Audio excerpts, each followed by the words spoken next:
I'm going to be talking about loss of control, but specifically today's presentation is going to be about spins.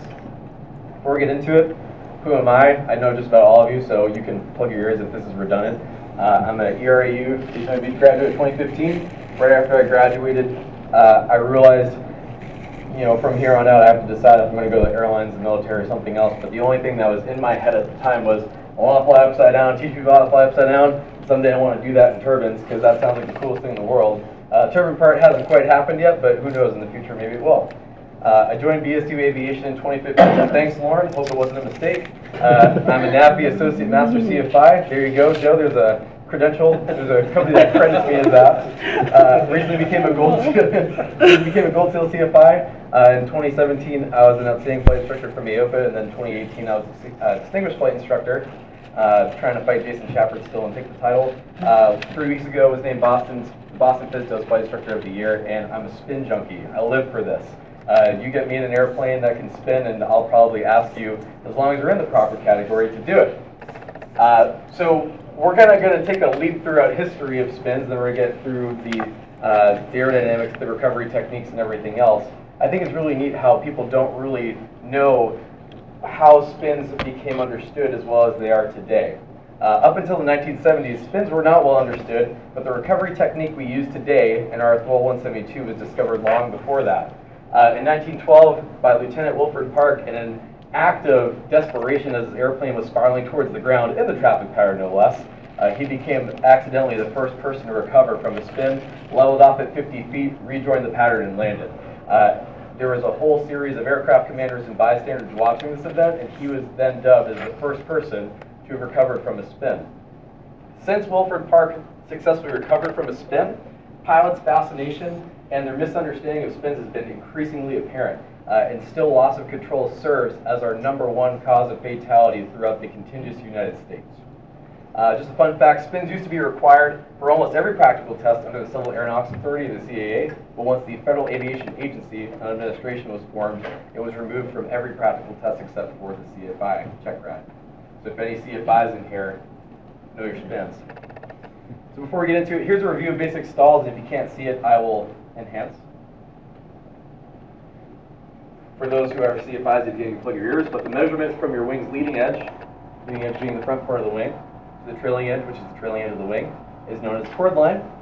The wind opposite direction of the flight path of the aircraft is known as the relative wind. In a 172 Skyhawk, we normally think of the airplane just traveling this way, so the flight path's opposite of that. But we don't think about airplanes that are coming in for approach or taking off and what the relative wind are. The angle between those is known as the angle of attack. At a particular angle of attack, if it is exceeded, the aircraft will stall. This is known as the critical angle of attack. And here's where people normally misunderstand it. Your relative wind is the opposite direction of your flight path.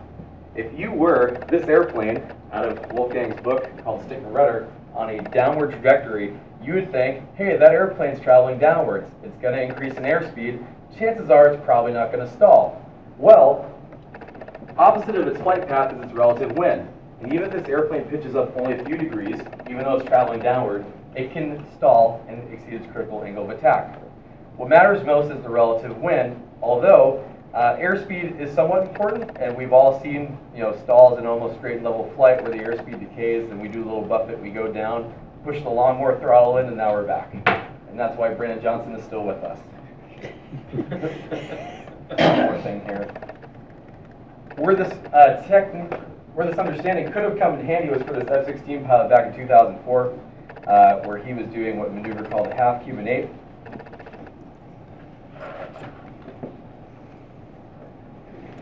Pump up the line a little bit. So here he goes. Near vertical climb.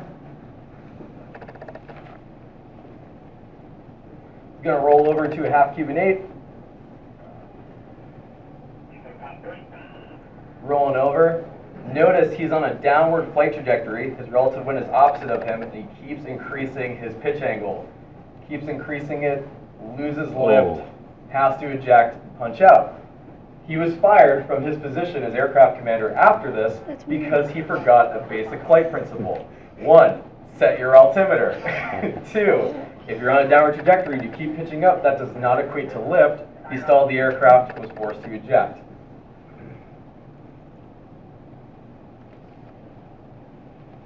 Neat. So what is a spin? For those of you who are working on your CFI, you might have realized that in the airplane flying handbook, the definition of a spin is kind of a mouthful. According to the FAA, a spin is an aggravated stall that typically occurs from a full stall, occurring with the airplane in a yaw state that results in the airplane following a downward corkscrew path. And just to make sure that you weren't confused, they gave you this nice three-dimensional picture of what it should look like in a skyhawk. So notice that this is not a spiral dive. A spiral dive is an aerobatic maneuver where the airplane is almost near V&E, completely nose down, and going about its roll axis. In the case of a spin, the skyhawk is actually rotating around its pitch axis and also its vertical axis per yaw. There's 4 phases of a spin. Those who work on your CFI might know this again. There's the entry phase, where the applicant pilot or misinformed pilot induces a stall and applies rudder in either direction, left or right. That brings it to the incipient phase. The incipient phase lasts to almost 1 to 2 spin rotations, and now approximately 4 to 6 seconds from the point of entry. In the incipient phase, if at any time in most general aviation aircraft, if the applicant either reduced power or let go of the yaw, the aircraft would automatically recover. This is why the incipient is different from the developed phase or the fully developed phase, in which the applicant were to let go and not do anything to the aircraft would stay in that spin. 3-second turn, loss of 500 feet per minute is what the FAA publishes here, but if you guys do spins in the Skyhawk or any other aircraft that's approved for spins, you might notice something greater. And the last step, the 4th step, is recovery, where anti-spin controls are added. The airplane recovers within 1/4 to 1/2 of a turn. So how do spins occur? As you might have seen from the airplane flying handbook's definition, there's 2 things that make a spin happen. First, there has to be a full stall, and second, there has to be an application of yaw. Yaw doesn't only have to be a rudder. In the case of the Pilatus, doing a little bit more research in it, they were slightly coordinated, but they just jammed all 1,000 horsepower of the PT6 in there and had it roll over. So yaw can be either P factor, rudder, or many other different induced circumstances. This is a student pilot with his instructor being hidden from camera view. Can't blame him in a couple seconds. And they're doing the traditional phase 1 power on stall. Let's see how it goes. He has his power. He pitches the nose up, just like normal, increasing his angle of attack. For those of you who can't see, at this point the ball is full left deflected, and here he goes. Put an aileron into the spin. It's not doing anything. Let's go, and his good old instructor takes over. Looks around, a little single bead of sweat dripping down his face. This should be the part where we rip his solo shirt, right? No. Has anybody seen this before? Has anybody experienced this before? Yeah. For those of you who are aspiring to be CFIs, first day on the job, you're either going to see this or you're going to fill out a NASA form. It's one or the other. Cool. So we were talking about why spins occurred before we watched that video, and what happens is there's unequal lift on one of the wings due to yaw. So the wing that's actually rising up prior to entering the spin is going to be fully stalled, but it's going to fall back farther on the coefficient of lift curve, meaning it's producing more lift than the downward wing. In addition, there's going to be uneven drag due to lift. The wing that's fully stalled and further stalled than the upgoing wing is so stalled that it acts more as a flat plate rather than a wing producing little lift, so it produces more drag. That's how we get the direction of the spin. But one thing people tend to fail to remember on stage checks or just in theory and practice in general is since one of the aircraft's wings are producing more lift than the other because of yaw, the result is that that aircraft will stall always in the direction of yaw applied. For example, when asking a student on a stage check, hey, this airplane's banked to the left and has right rudder applied, which direction is going to spin? Probably 90% of the time you hear the wrong answer. So here is a visual of how it works. This is Bruce here, by the way. He's a flight instructor out in California. He makes these videos for free. He flies an extra 300, so this is going to be pretty fun. This time now, as I slow down, though, I'm going to add right rudder out of this left turn. So he's on a left 45-degree bank. The nose relative to the bank angle. It's almost going to stop moving. We're looking straight ahead. Stick comes back now. Right rudder. And watch what happens as we stall. Full right rudder comes in, over the top. Again, stick forward, get the wings flying, level the wings, then bring the nose back up to the horizon, adding power. So we call that an over-the-top spin. The thing about those stalls, slipping stalls, is they're a little left. Over top meaning, even though he was in a left 45-degree bank, since right rudder was applied, he rolled over the top and went to a right spin. So courtesy of Mr. Evan Tappan, thanks again for this video. We're going to play a little game. Everyone else does games during meetings, so I figured I'd join the party. So this is an AdCat, a neat little acrobatic and duster airplane. And this fine gentleman's going to give us some tips real quick. So this is going to be, the first one is a skidding turn. Skidding turn means that airplane's going to be going into a bank, and the rudder's going to be applied in the direction of the turn. So he's rolling right, and he's applying right rudder in the direction of the turn. Which direction do you think the airplane's going to spin when stalled? The right direction you go. Yeah, the direction you go. You have to think twice about which way the aircraft is going to roll. It's going to stall. I'd like to take you along with the rest of the ride. When the airplane stalls... So slipping turn, opposite rudder now. Rolls to the left, opposite rudder, over the top. Over the top. Down we go. Which way will stall first? Which way will we roll? So he's got rudder to fly in the direction. Stall. We roll to the right. Takes left rudder, our top rudder. Relax the back stick and we're in good shape again. I just want to comment real quick on the joys of video editing. He sounded so cool and calm on the airplane, but you know he was sweating bullets. So next, this is my favorite part of this presentation, recovery techniques throughout history. We had Wilford Park in 1912 discover power came to idle, ailerons neutral, opposite rudder, and first forward elevator, you can recover the airplane. But in 1970, with general aviation in their boom phase on the rise, loss of control and spin fatalities were high. They were really, really high in those years. So what was the FAA to do? Find NASA. So they went to NASA and said, hey, can you guys, if we give you a ton of money, try to figure out a better solution for this rather than just doing repair. So this is 1973 to 1979 NASA. They had a ton of money to build rockets and stuff. So the result of this was they were going to put rockets on a Piper Cherokee and a Grumman Tiger. Here we go. Oh no.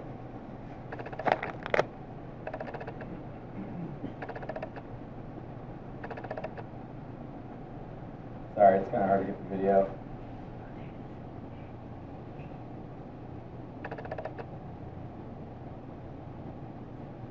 So, what they did was they took a Cherokee, they put two wingtip rockets on it. A left wingtip rocket and a right wingtip rocket.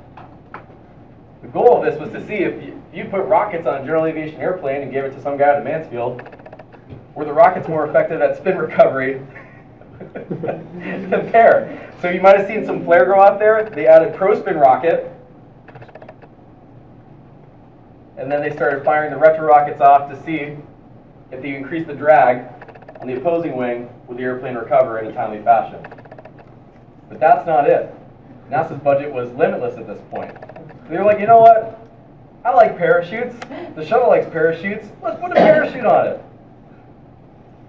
So what they did was they modified this Grumman Tiger to get into a completely uncontrollable spin. That was unrecoverable. He has pro-spin input right now. You see there's a jettison system back here for a parachute. Full opposite rudder and full down elevator applied right here, and he's still not recovering. So what is there to do? Fire the parachute. What happened here was the parachute increases your drag evenly on both sides of the wings, thus preventing the spin from continuing. Now, the parachute system, although not very effective, is what we know on a lot of airplanes today. Brad Dill flies a Cirrus. The Cirrus has a cap system. The Cirrus pull it when you're about to land shoot system. The other airplane that has this is the Lancair. This is a Lancair in testing. It was trying to get its certification for spins under Part 23 at the time. Luckily, they installed the cap system on it. And the pilot is at a completely uncontrollable left spin. He thinks he's in a flat spin, so you can see he's pushing his stick all the way forward, then aft, trying to regain control. Reaches for the handle. Pulls the wrong handle.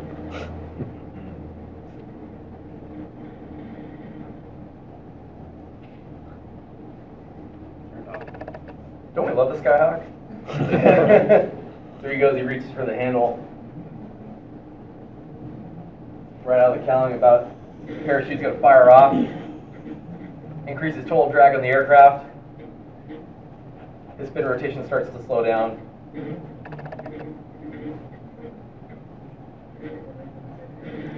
And better than some phase 1 landings. So yeah, there we go. So the CAP system was a largely implemented program after NASA's research worldwide, Cirrus being the top user of a CAP system. CAPS is actually, the C is for Cirrus, but multiple manufacturers are now implementing in their aircraft.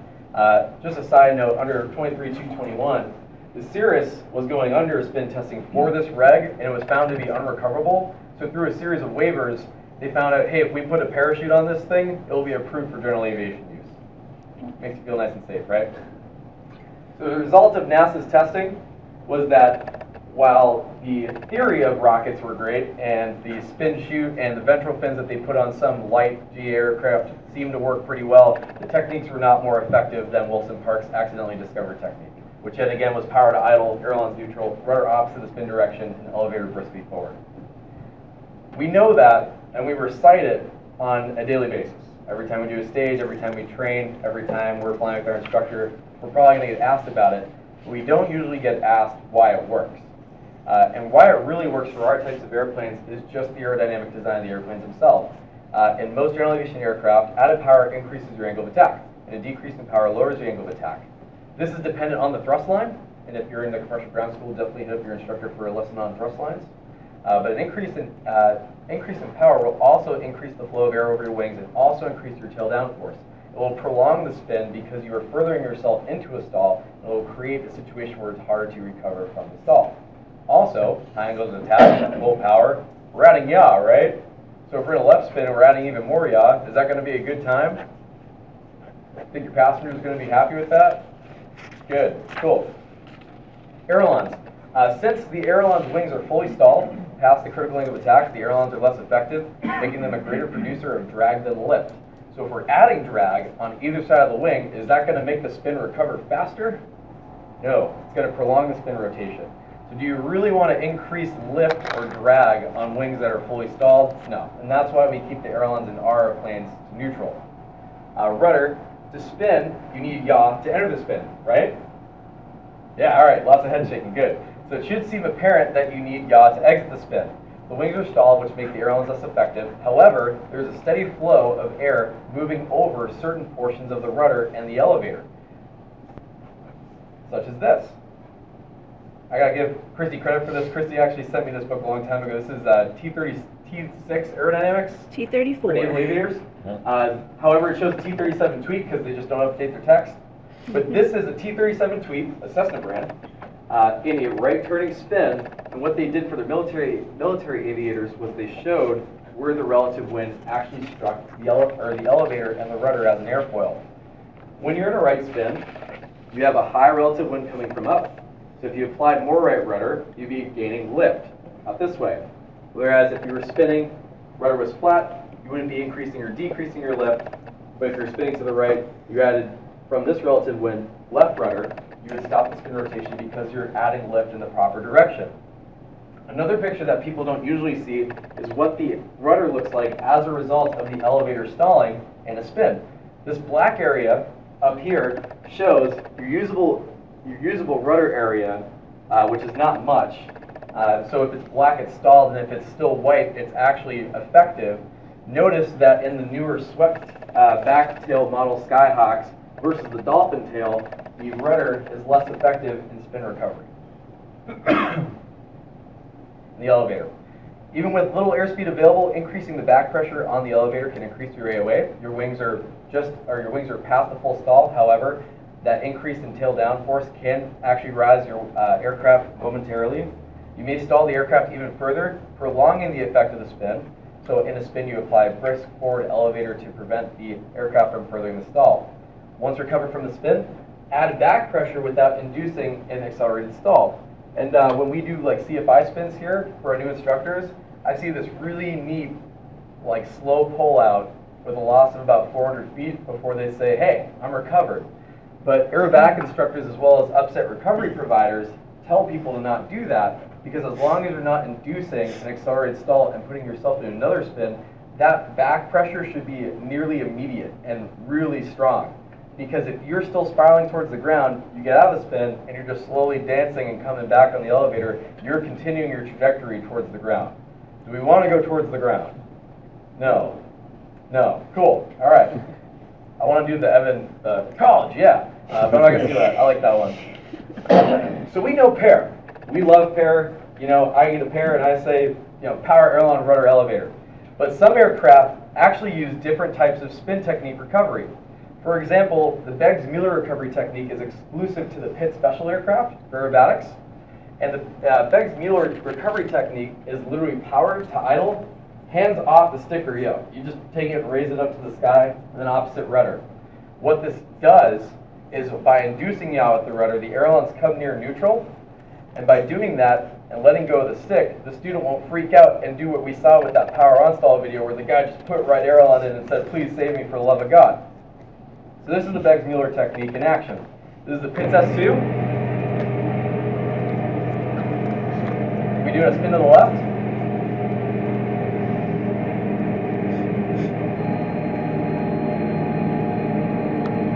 Skating stall, right? Goes in the direction of the turn. So here's the spin. Recipient goes developed. Power comes to idle. You're going to see her hands come off the stick. Opposite rudder.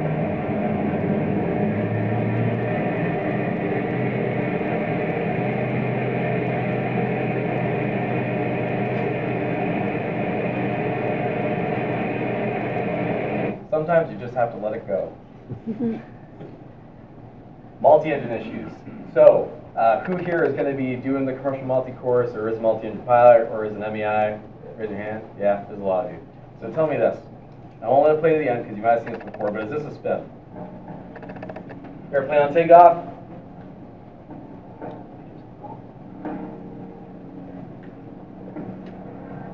Might have heard a little pop.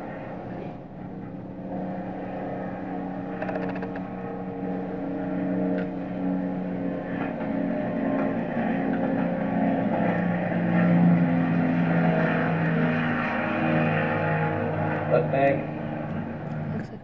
Not really see the rest. That looked like a spin, right? Yeah, so the incident or accident, we'll call it accident research, but their country's equivalent, NTSB, put together a report saying that that was actually a VMC roll. Engine failed after takeoff, pilot dipped below the red line, which we know as VMC, and it rolled to the left and was unrecoverable. So when pilots are flying multi-engine airplanes, they need to be aware of what is a VMC roll versus what is a spin.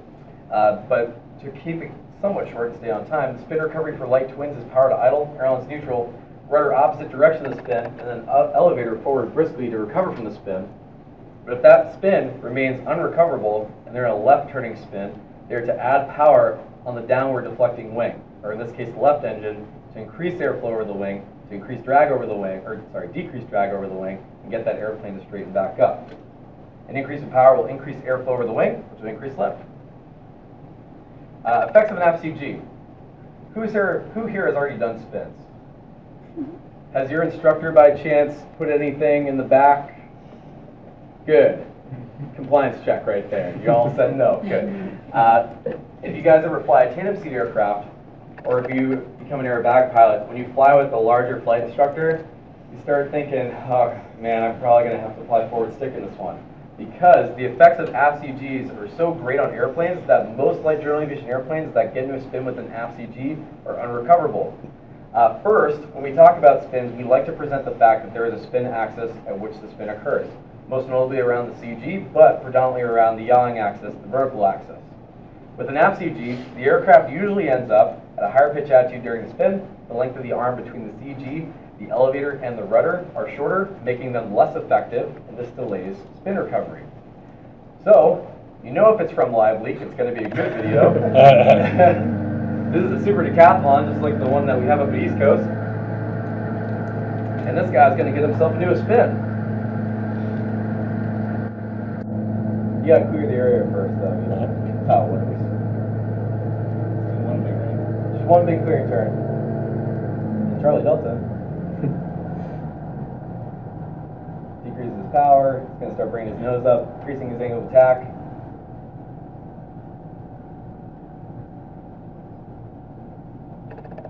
There we go, right turn spin, right in the dark, it's nighttime. I'm just kidding. You're going to see him come back in a second. So here he is in a spin. Increasing power, seeing why he can't get the airplane to recover. Notice, at this point, I'll try to pause it where the ocean comes back into view. There we go. The other spins you saw, they were fairly nose down. He is just only maybe about 2 or 3 degrees below the horizon. He is established in a flat spin. And he can't regain control of the airplane because his rudder and elevator won't give him enough force to regain control.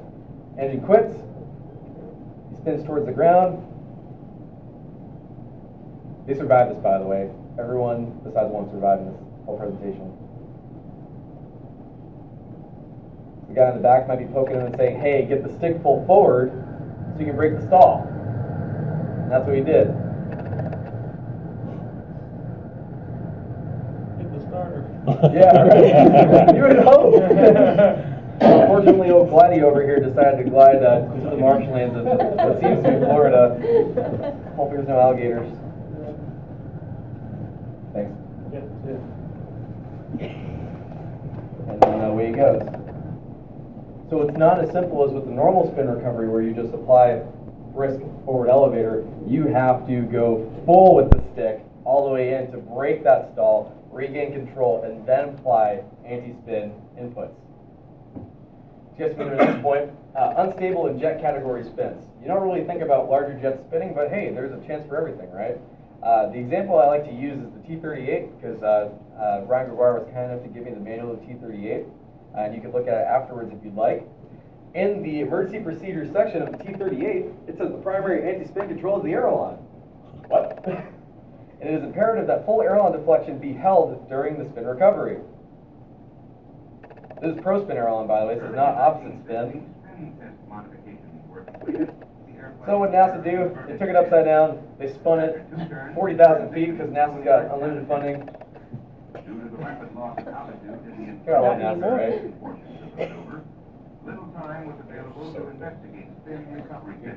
If they can prove spin characteristics, by the way, they can prove the Earth is round. And look at that. Parachute deployment system comes right out. So why is this the case? Why does an airplane with swept-back wings or extremely highly tapered wings like the T-38 need pro-spin aileron?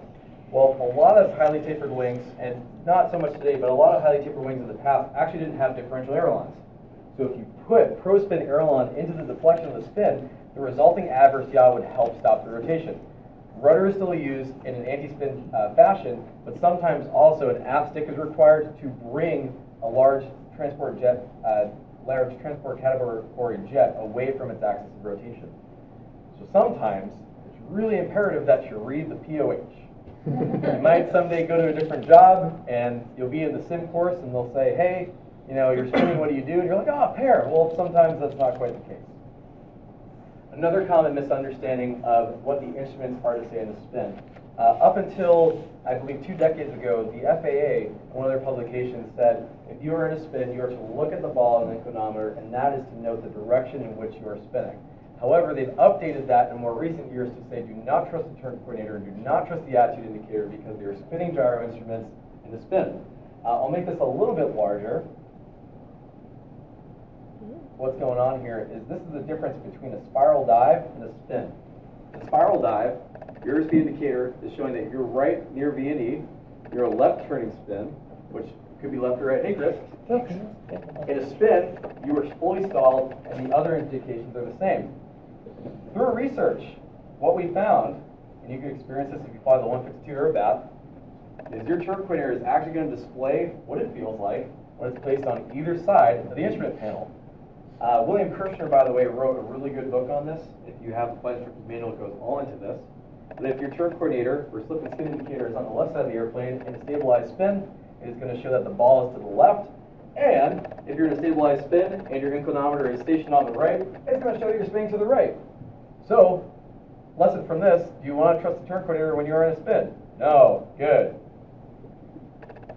Oops, sorry. Next time I'll use PowerPoint. Fuel issues in a spin. How many videos did I show today that showed an aircraft's engine dying while they're in spin? About 3, right? What happens here is usually carbureted aircraft without an auxiliary tank or an alternate means of fuel delivery will lose its engine in a spin. Because of the yawing forces, and yet again I'll enhance this a little bit, fuel will get thrown outwards from the plane of rotation, and the result of that is fuel starvation into the engine. So when you are in a spin, you get out of that spin, the engine's dead, just like I think Brad said, hit the starter, get it restarted, and go. The snap roll. This is my favorite part, second favorite part. Who said spins all need to follow a downward corkscrew path? The FAA. The FAA, yeah! And they're closed right now, so even better, I'm going to prove wrong. Just kidding. So closed. So remember, I do stand up on Friday nights, thank you very much. So, commonly, yet again, when people look at spins and they look at Jason Chapper doing spins on YouTube, what they see is that, okay, you stall the Skyhawk and it goes in a downward corkscrew path. However, there's instances where accelerated stalls occur that the airplane will do a forward moving spin. This is called a snap roll. An aerobatic maneuver, the snap roll combines accelerated stall, remember you can stall the airplane from any attitude, bank, or airspeed, with full rotor deflection. The result of this is a forward spin. Fly. The good old days of aviation. A snap roll is another fun maneuver. This time 90 miles an hour. Whoa! Around we go. Let's look at that again real quick. So mounted on its side, rotated 90 degrees, wouldn't this look like a spin? Full back pressure, full rudder, and around we go. Yeah, because it is a spin. But here's why the snap roll is different. The snap roll is different because the airplane's already above its stall speed. So once you pull back, apply full rudder, and it rolls, once you relieve that back pressure and apply opposite rudder, no change in power, it will get out of that roll. And that's why people don't normally consider the snap roll a spin, is because they're like, oh, you got to follow the FAA's downward corkscrew path. But in theory, it is a spin. I'll get to the last few items and then I'll answer questions. If you were to practice spins, find a qualified CFI. There is a stipulation in Part 91 that says if you don't fly with the required crew member and you are either doing aerobatics or spins, you need a parachute.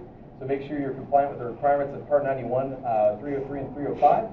Ensure that your aircraft POH, AFM, flat card, and type certificate ensure that the aircraft is qualified to be spun. Check your weight and balance. After watching those flat spins, you want to put, I don't know, like a gorilla in the back and try to spin the airplane? No, right. Maybe regular chip. Also check, can it be spun at that weight? A lot of instructors I see up the way, they'll get hired at a particular aviation school. They will be checked out, and the Piper products and the Cessna products, the Piper Tomahawk can be spun in any category that it's certificated for. It can be spun in the normal category, the utility category, because the airframe can withstand so many Gs. However, in the Skyhawk, you can only do it in the utility category. If you have an aft-load CG, consider flying later and adjusting your loading. And the last few items, spins can happen from any pitch attitude, bank angle, or airspeed. The direction of the spin will always be a result of the yaw. Some aircraft recover differently than others, so RTFM, read the POH and AFM, and be safe and fly with a spin qualified CFI. Does anybody have any questions on anything?